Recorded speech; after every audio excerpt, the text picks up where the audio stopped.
American Idol winner. Is that not what you were doing? Not at all, no. Chris Hadfield, ladies and gentlemen, welcome to Winnipeg. Thanks, it's really good to be back. So take me back there because Kim Lawson of our splendid news team here at CJOB 68, she was at McNally Robinson yesterday.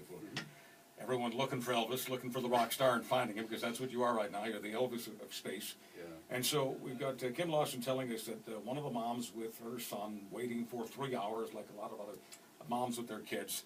And you sang that tune to them after she pointed out that she really enjoyed hearing it. Yeah, you know, living on a space station for half a year is multifaceted. You know, there's a huge number of experiments and research we're doing up there, a lot of work to keep the space station healthy, but there's time just to be human also, and a time for art and culture and appreciation from a human point of view of what it means to leave the Earth.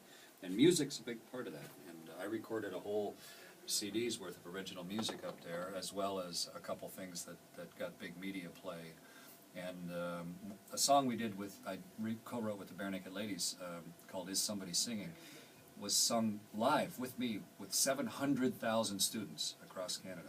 And so a lot of the students that were in the line last night at the bookstore here sang that song with me back in May, and so we all knew the words together, so I was singing that with them as well. And it's a good time to be a natural, unaffected, honest-to-goodness Canadian human.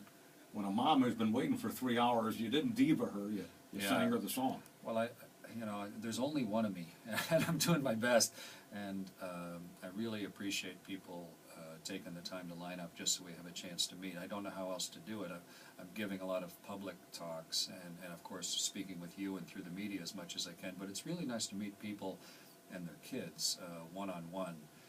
I've been speaking in schools across the country for 20 years, 21 years as an astronaut actually, but now with the opportunity that the Canadian Space Agency afforded to command the International Space Station, to live up there for half a year, it's just raised things to a real level now, and it was nice last night to meet so many people.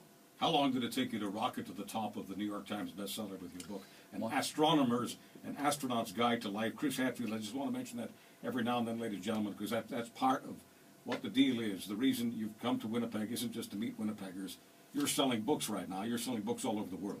Well, the book is selling itself, too, which is really nice. It was on the New York Times bestseller list 1 week after it came out. And so the interest is huge. It's being translated all around the world to countries I've never even been to. So the book is the outgrowth of the 20 years of speaking, of talking about the kind of the magic of spaceflight itself, which is just sort of entertainment. But the real import of it, which is what I've also talked to students about, is what does it mean? How does it matter? What is the use of it? How can you use it at a personal level or a technical level or a scientific level to what we're doing up there?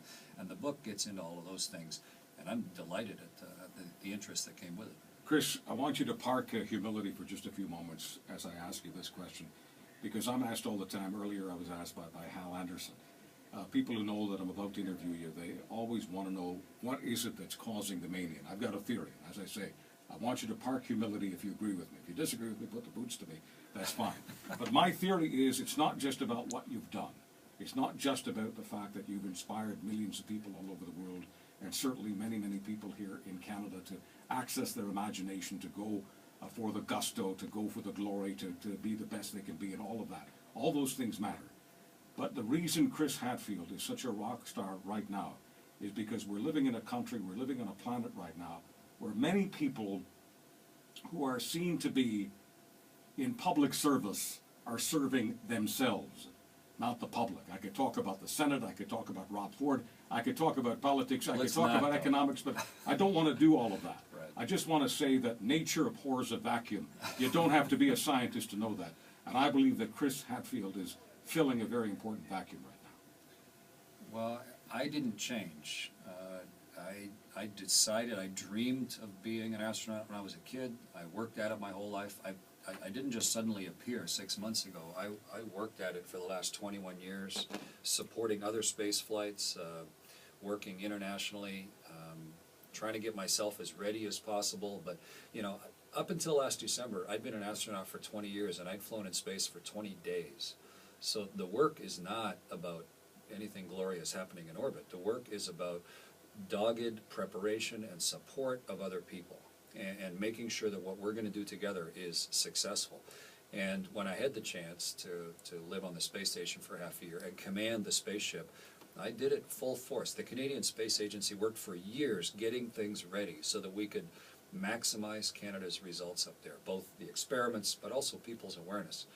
And if that fills a void of example or of what people ought to be doing, that's great. But I didn't try and step into any void. But you'd agree with me that people need a hero. I mean, I hope to hell we don't hear about Chris Hadfield with crack dealers and hookers.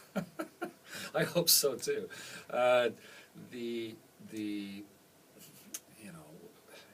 There's an insatiable maw for dirty laundry and for bad news, and you can read about it everywhere. And it tends to sell papers. If you're constantly talking about goodness, then people are going to want to turn to the channel that has the disaster happening. It's just human nature. But what really matters in the long term is the goodness, is the hard work, is the stuff that matters. The rest of it's just a transient thing. And you can also look at it from the point of view that I think we're pretty lucky to live in a country where the big things we're focusing on are one mayor who has some pretty aberrant personal habits, and senators who can't fill out their travel claims properly. I think when you look at the real disasters in the world, what's going on in the Philippines right now, or the horrific humanitarian problems and war strife problems that are happening in other countries of the world, we have an enormous privilege living in Canada. And if I can help inspire folks to the things I've done within Canada, I'm delighted.